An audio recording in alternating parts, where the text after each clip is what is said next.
We may begin.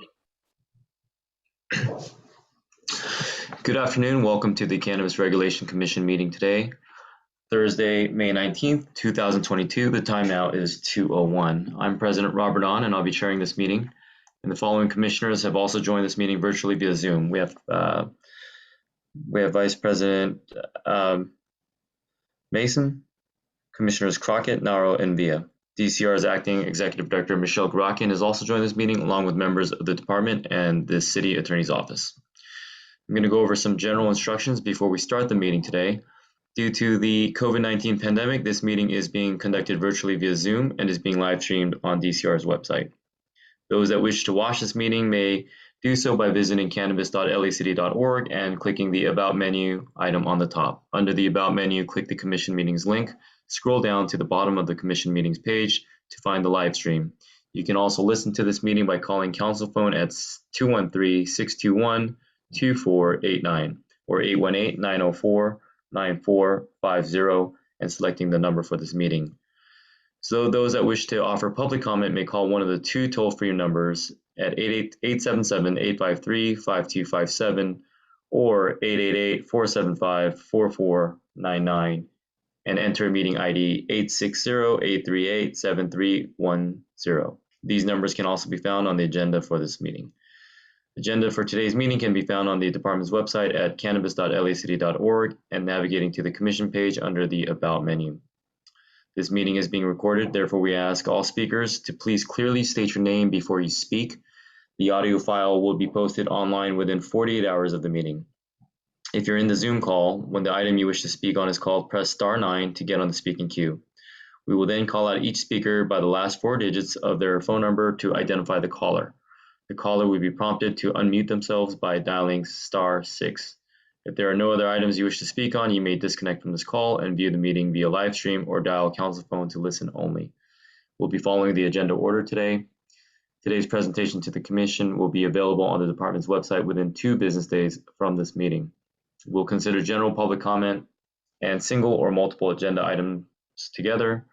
Speakers will have 1 minute for general public comment and 1 minute per item, with a maximum of 2 minutes for multiple items.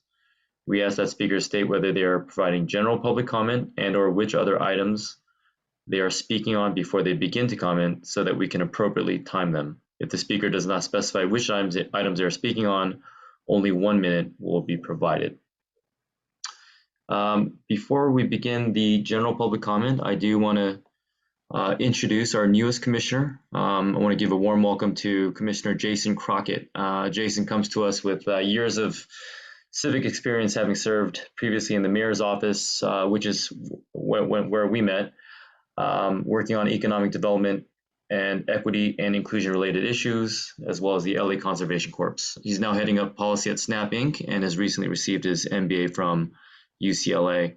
Commissioner Crockett, I want to give you a warm welcome. This is your first meeting, and if you'd like to say a few words. Yeah, thank you very much, President Ahn. It's a pleasure to join this commission and serve the city in this capacity.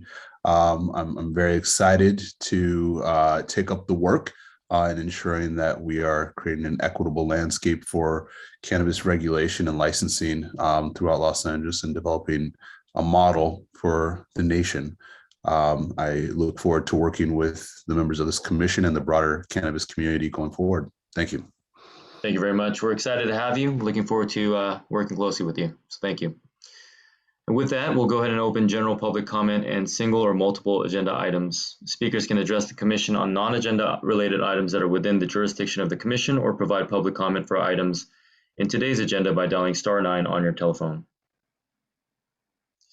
If you're listening on the live stream and have called to provide public comment, please mute the live stream audio before you begin to eliminate feedback. Commissioners and staff, please mute your microphones. Ms. Treviso, please call the first speaker.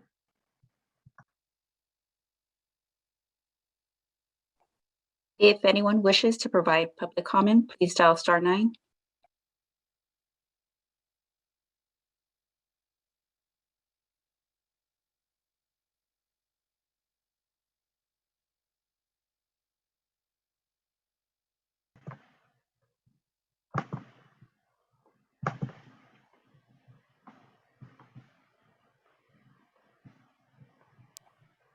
President On, I don't see anyone on the queue with a raised hand.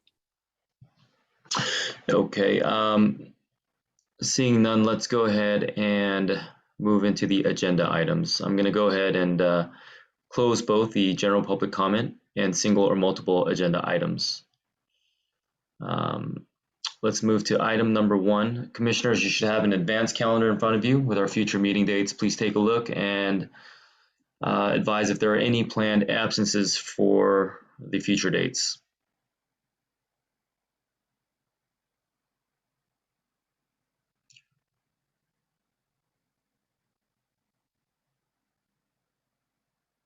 Okay, seeing none, let's move forward to the approval of the minutes. We were sent the minutes of April 28th, 2022 for review.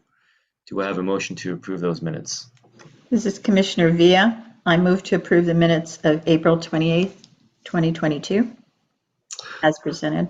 Thank you, Commissioner Villa. We have a motion on the floor. Do I have a second? This is Vice President Mason. I will second. Vice President Mason with the second. Ms. Treviso, please call the roll. Commissioner Villa, how do you vote? I vote aye. Vice President Mason, how do you vote? Aye. Commissioner Narl, how do you vote? Aye. Commissioner Crockett, how do you vote? Aye. Commissioner, I'm sorry, President On, how do you vote? Aye. The vote is 5-0 and the motion passes.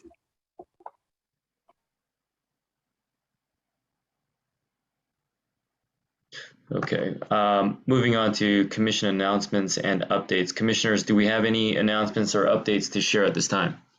I'm sorry, Vice President. I'm President On. This is Vice President Mason. Point of order. Shouldn't Commissioner Crockett abstain since he was not in attendance at the last meeting for those minutes? Oh, that's a good point. That is correct. This is his first meeting. Ms. Treviso, can we redo the roll call? Sure. Commissioner Villa, how do you vote?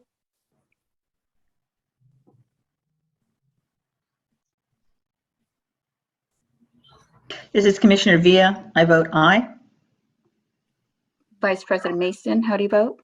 Vice President Mason. Aye. Commissioner Narl, how do you vote? Aye. Commissioner Crockett, how do you vote?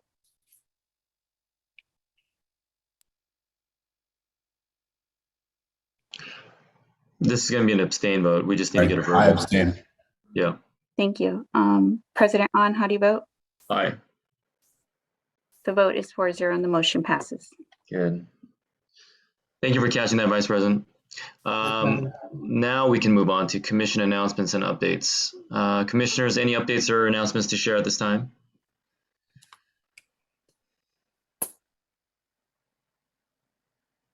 Okay, let's move on to future agenda requests. Commissioners, any agenda requests for the future? This is Vice President Mason. Just requesting a report back from the enforcement team on progress to date. Yeah, we talked about that. Let's make sure that we get that agendized for the next meeting or the one after that, depending on staff's capacity, and if we're going to invite anyone from the PD's office or the city attorney's office to make a presentation.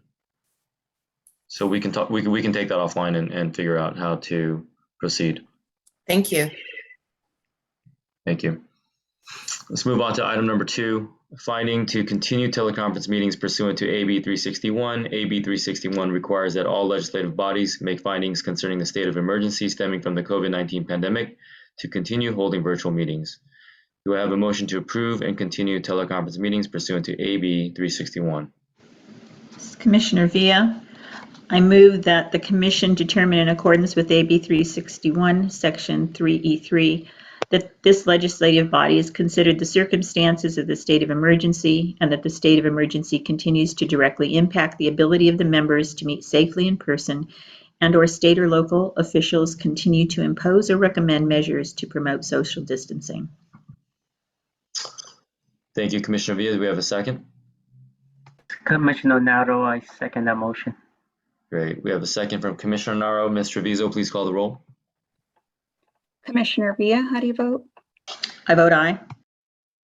Commissioner Narl, how do you vote? Aye. Commissioner Crockett, how do you vote? Aye.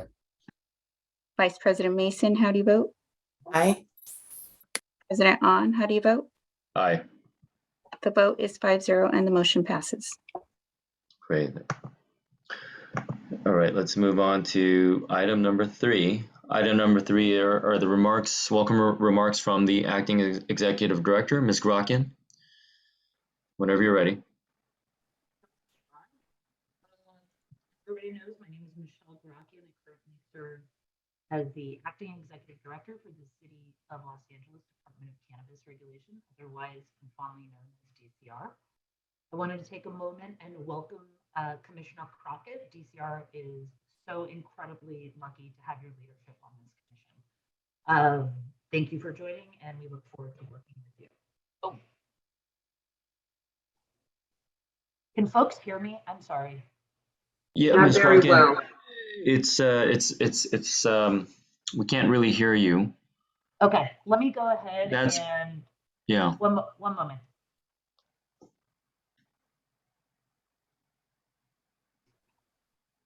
Can everybody hear me now? It's a little bit better. Okay, Yeah. my sincere apologies. Let me begin anew, if that's okay. I wanted to say thank you, President On. As folks know, my name is Michelle Garaki, and I'm currently serving as DCR's Acting Executive Director. I wanted to extend our sincere welcome to Commissioner Crockett as our new commissioner. DCR is very lucky to have your leadership on this commission. Can folks still not hear me? I'm sorry, I'm getting conflicting. It's coming in and out. So at times we could hear you well.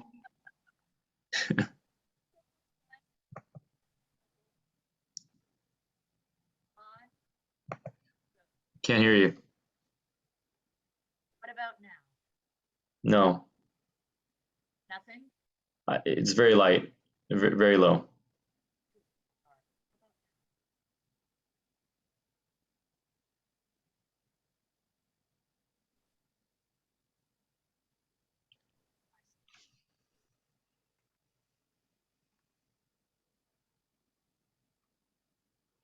Let's do this. Let's move on to the next agenda item until we can figure out the audio issues, and we'll come back to Ms. Grockin. So with that, let's go to agenda item number 4, which is the licensing report. I believe Mr. Jason Killeen is here. Good afternoon, Commissioners. Hey, Mr. Killeen, how are you? Well, thank you. And yourself? I'm doing well, thanks.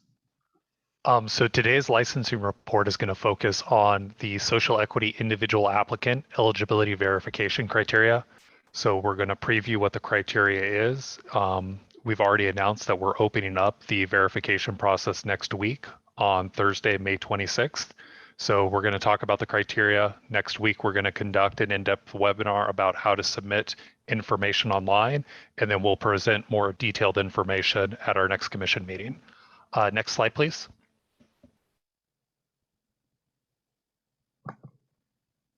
So the social equity eligibility verification criteria have changed since the program was originally adopted. Back in 2020, the City Council mandated that certain license types, specifically retail, storefront, non-storefront delivery, and cultivation licensing activities would be restricted to verified social equity individual applicants through January 1st of 2025. The city has adopted a 60-day eligibility verification period, which will be the only verification period open in calendar year 2022. If folks don't submit their verification request during the 60-day window, they're not going to be able to submit a verification request until next year or later.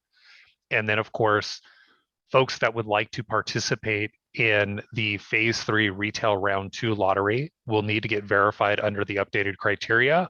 as well as have a qualifying prior California cannabis arrest or conviction in order to register for the lottery. Next slide, please. So to qualify as a social equity individual applicant under the updated criteria, an individual must meet at least 2 out of the following 3 criteria. They've got to be low income based on 2020 or 2021 calendar year incomes as reported to the IRS, and they're going to have to meet the asset requirements.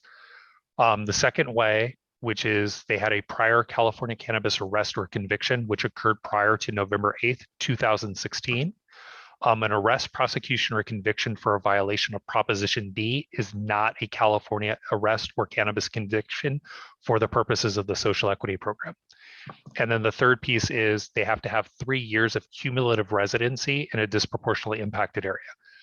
Cumulative could be any time throughout their life. It doesn't have to be consecutive. So if somebody lived in a disproportionately impacted area when they were a child and then moved away and then moved back into that area, as long as it's been 10 years over the course of their life, that would qualify. Next slide, please. So the next couple of slides, we're going to go a little bit more in depth in terms of the criteria. So the first set of slides are going to be associated with the low income requirements. So low income has 2 components. The first component is whether or not the individual has an income that falls at or below the low income threshold set by the U.S. Department of Housing and Urban Development, which is HUD. And it's based on the area median income for Los Angeles County. And it's of course based on household size. So an individual with a household of 8 individuals has a different income than an individual that has a household of 1. And we'll have tables with this information and links to HUD's website so folks can have those numbers available to them. The second piece, which is new for the updated criteria, is an asset limitation. So the social equity individual applicants' net assets have to be at or below 4 times the low income threshold based on their household size. And what we saw the first time around was you had folks that were individually wealthy, but their wealth wasn't based on income. It was based on less tangible assets such as stocks, savings accounts, certificates of deposit, trust, things that weren't reported to the IRS on a regular basis. So in order to address kind of focusing in on folks that are truly low income, the council adopted an asset requirement based on other federal programs that use similar low income thresholds for federal government programming. Next slide, please. So this is the table for the low income thresholds for calendar year 2022. And I circled the low income threshold limits. On HUD's tables, they have very low, extremely low, and low income. Our program is built around the low income thresholds. And once the slides have been updated to uploaded to DCR's website, folks can click on this image and it'll take them to HUD's website so they can see this particular table plus HUD's backup information for how they calculated these incomes.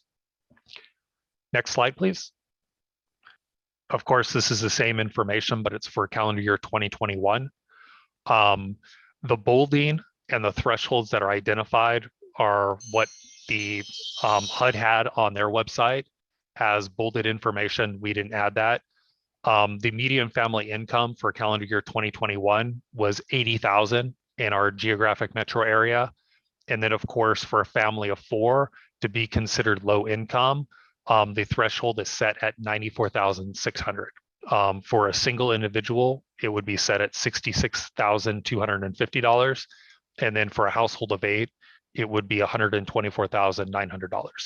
So income and how an individual's income and their household size will impact the type of information DCR is looking at and whether or not that individual can qualify for our program based on their specific criteria and household size. For our purposes, we are using IRS documentation to determine income, it's based on gross income, not adjusted gross income. So whatever income is reported at the beginning of the IRS return is the income threshold being used for this criteria. So write-offs, credits, deductions that reduce somebody's income, which is referred to the adjusted gross income, is not the measure that we're using for this program.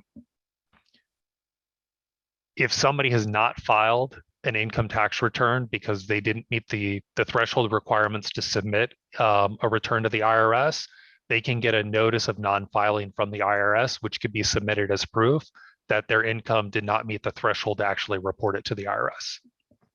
Next slide, please.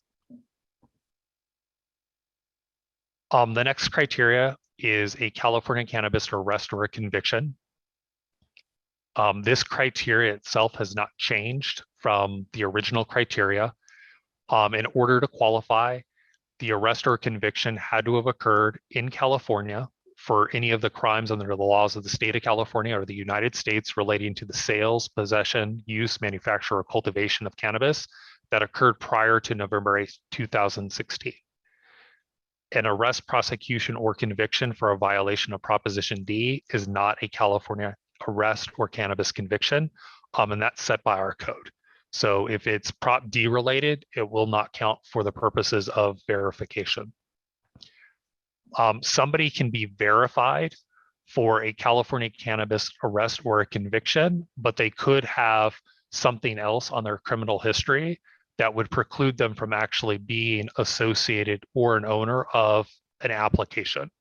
So if somebody has something that would preclude them from being an owner, even though they can get verified as an individual applicant, the restriction that prohibits them from being an owner would preclude them from being able to apply for a retail storefront license, register for the lottery, or register for any of the other activities or licenses that the department offers. Next slide, please. The next slide is focused on disproportionately impacted area. The definition of disproportionately impacted area has changed. It's more in line with the original recommendation made to the City Council. Originally, the department had recommended that the disproportionately impacted areas be based on police reporting districts. And at the time, council thought it may be difficult for stakeholders to understand whether or not their address fell within one of those police reporting districts. So they made the policy decision to use zip codes instead. By using zip codes, it captured larger geographic areas, and areas that were not disproportionately impacted ultimately were accepted into the program. So we have areas of the city that have not been impacted that were allowed to be included. So once council learned that, different areas of the city that aren't impacted were overrepresented in the social equity program, they updated the policy to bring the definition of disproportionately impacted areas back in line with the original recommendations. And folks can find out what those police reporting districts are by accessing the expanded social equity analysis, which is available on the department's website. And it's also linked in this presentation. If somebody has not lived in a city-based disproportionately impacted area, there is an alternative criteria where the city can review a similar analysis using the methodology that we had used for areas outside of the city. And there's instructions for folks to reach out to the department if they would like for us to review an analysis for an area outside of the city. Next, we're going to jump into some slides from our DCR website and our licensing map. Thank you. So this is our standard undue concentration limit map, which is on the licensing page. Within this map, there's a bunch of different things that stakeholders can toggle on and toggle off for our purposes. We have put up a layer for the disproportionately impacted areas. Next slide, please. When folks go into the map, they'll notice in kind of the upper left-hand corner, there is 3 layers stacked up next to the little plus sign. If you click on the layer, next slide, please. You'll be presented with a menu so that you have the ability to toggle on and toggle off different layers in our map. So if you click on the social equity program, next slide, please. What'll happen is it'll add a layer for those disproportionately impacted areas, the police reporting districts. Those are the little pink areas. And we have a little search bar at the top of the map. So you can enter your address and then the map will basically zoom in on that. If that address falls within one of the pink areas, the address has been identified as being in one of those qualifying police reporting districts, and it may be used for verification for residency purposes. Next slide, please. And of course, this slide is a more zoomed in version. So you can see that there's a bunch of little pink areas, and each of them is, some of them are zoomed in enough so you can see the police reporting district, but if you zoom in closer for the areas that don't have the numbers up there, you'll be able to find out the areas. So this is a helpful tool for folks that may want to seek verification to find out whether or not the address would fall within one of these police reporting districts. And then again, next week we will be doing a webinar to go through the process in depth and the online form associated with this process. Next slide, please. So that is the end of our formal agenda item, and I'm available for questions if you have any. Thank you, Mr. Colleen. At this time, I want to open up the floor to questions and deliberations for the commissioner.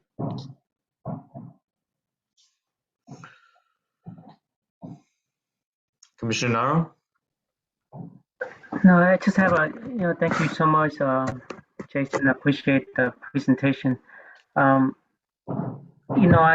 always an issue that comes up when you deal with the income eligibility and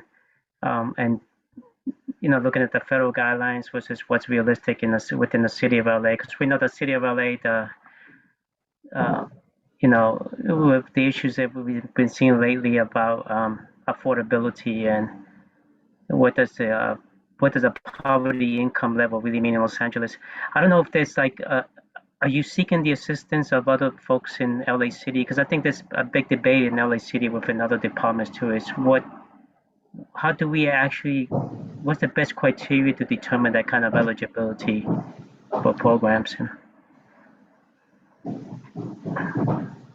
So we did confer with other city agencies, the state, and we had looked at federal programs for this purpose. As you mentioned, there's not kind of a one size fits all, and there's very different ideas on what the criteria should be.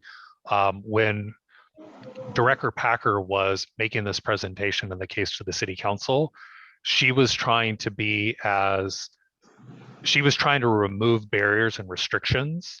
So when she made her recommendations, it was focused on using the household size that cast the widest net, which was the 80% low income, instead of using the very low or extremely low to set the criteria. And then the second piece was to make sure that our criteria was able to consider household size to kind of expand and say there's a difference between a household of 1 versus a household of 4 versus a household of 8.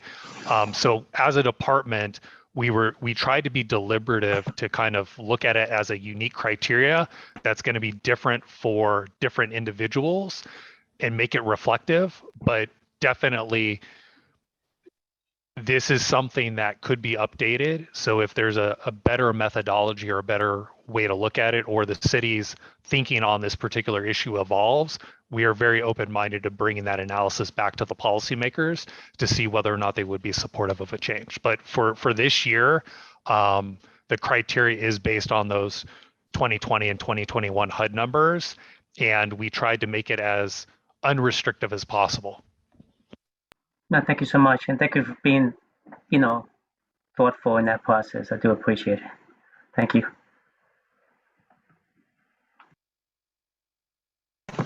Thank you, Commissioner Naro.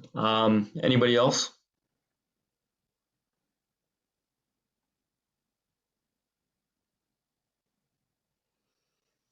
Okay, again, I want to thank Mr. Colleen for that presentation. And with that, we'll go back to Ms. Garakian. We'll go back to item number 3, the remarks from the acting executive director.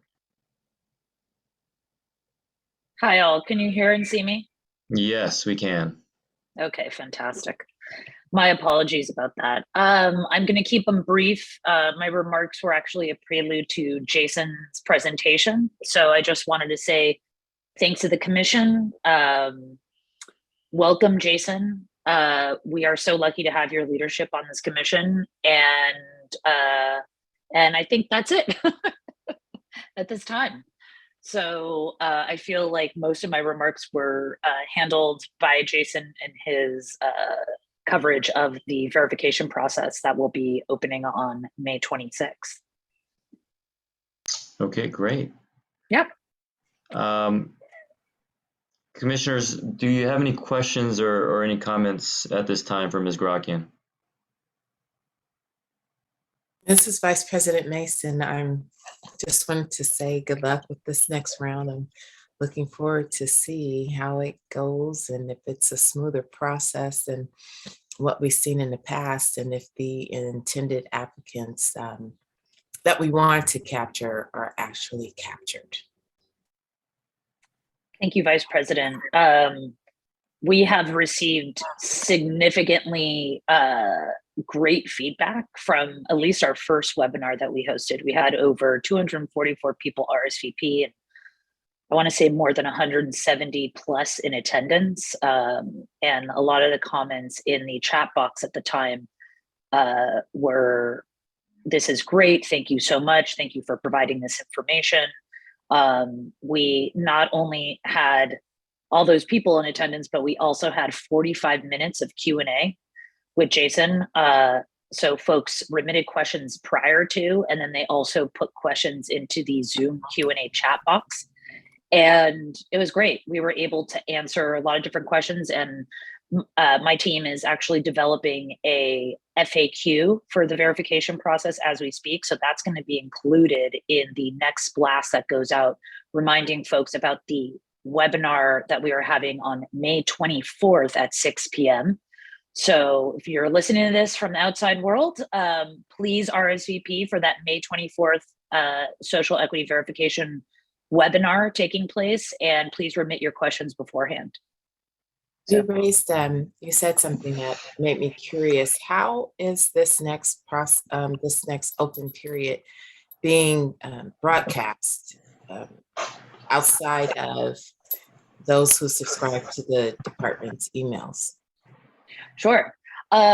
So when we host our webinars, folks, they do not have to register with Zoom. So they just click on the link and they can join the webinar that way. That's one way.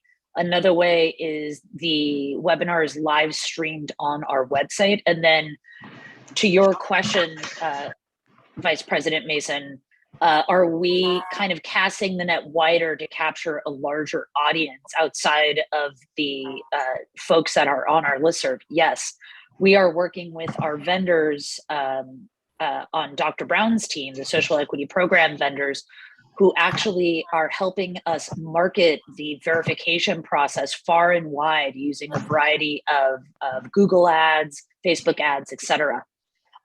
So we've had a lot of new folks in our universe, at least that I haven't seen, join our webinars before. Okay, thank you. Well, it's the moment a lot of people have been waiting for, so. Indeed, indeed. Yeah. Thank you. Is there anyone else? Okay, Ms. Garakian, thank you very much. And we will move on to the next agenda item. Thank you, Commissioner. Thank you. Item agenda number 5, we have the social equity program update. Dr. Brown, are you ready? Yes, I'm ready. Thank you, everybody. Good afternoon, commissioners, and welcome, Commissioner Crockett. We're so happy to have you on this team. Today, I will be providing a brief overview of the social equity program's resources and benefits.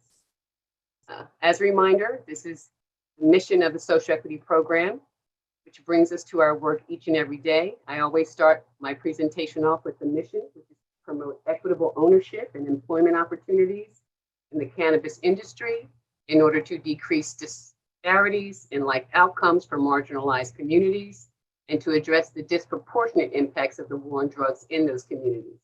Next slide, please. Program benefits and resources. We have our application processing, our business licensing and compliance assistance program, our seed grant program, and our pro bono legal services program is a part of our social equity program and benefits. Next slide. And now I'll be providing some updates on our business licensing and compliance program. Next.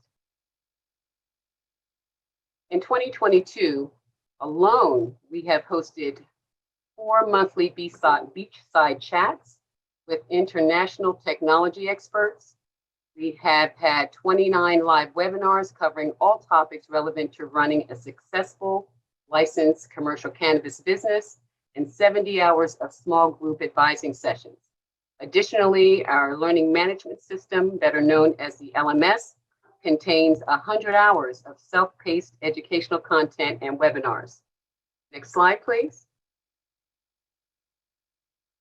As Mr. Killeen referred to earlier, the department is reopening the individual eligibility verification process. It has begun educating the public on how to participate.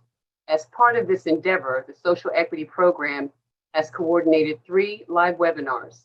We've produced a video tutorial and published an eligibility checklist for requesters to use as they compile their materials. Here you can see the 3 dates of our webinars, May 10th, May 24th, and June 14th of 2022. You can register online at our website, and please refer to the Social Equity Program resources page for more information. Next, please. This is a screenshot of the eligibility verification checklist training video, and that will be determined if you can, if you're eligible to be a verified social applicant again. So please urge everyone who is interested to participate to please take advantage of these resources on our website before beginning the resources. Next slide.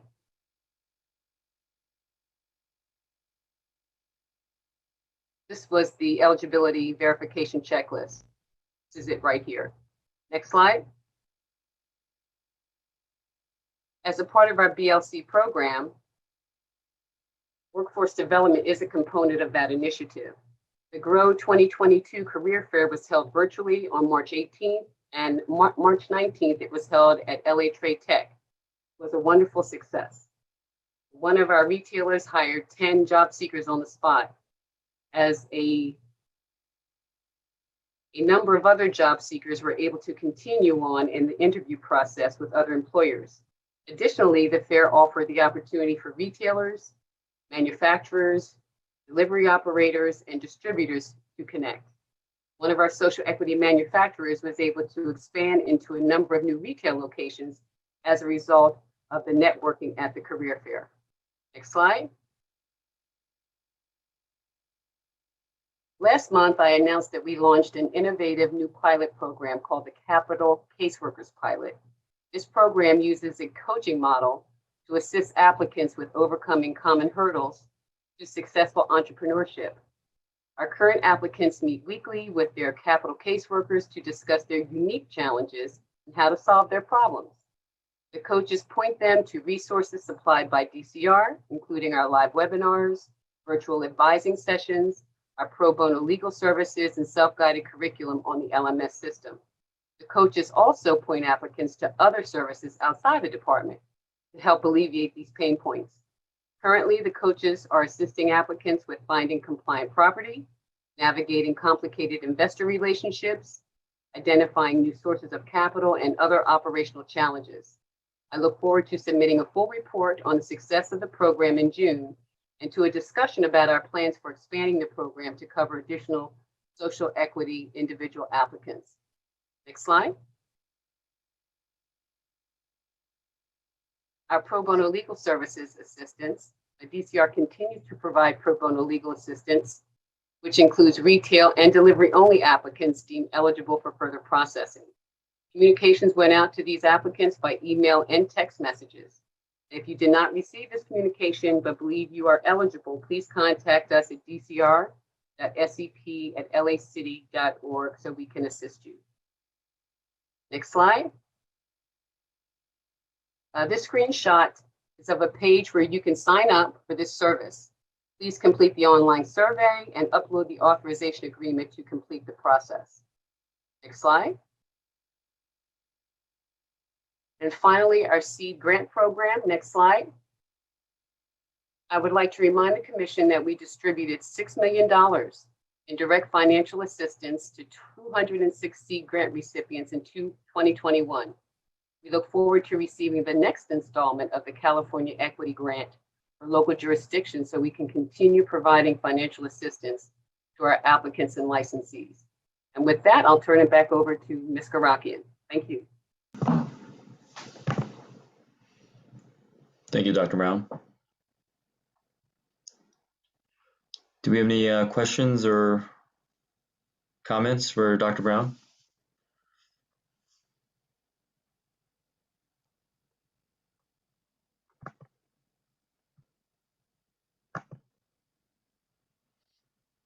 Okay, Dr. Brown, I don't think we have any questions, but I just wanted to say thank you again for all of your work. We look forward to the next report and seeing the great progress that we anticipate to be coming in the next 30, 60 days and beyond. Really exciting stuff. Thank you so much, President Nunn. Okay, thank you. I don't think there's anything else at this time, unless there's questions or comments. We're going to go ahead and adjourn this meeting. The time now is 2:42. Thank you all.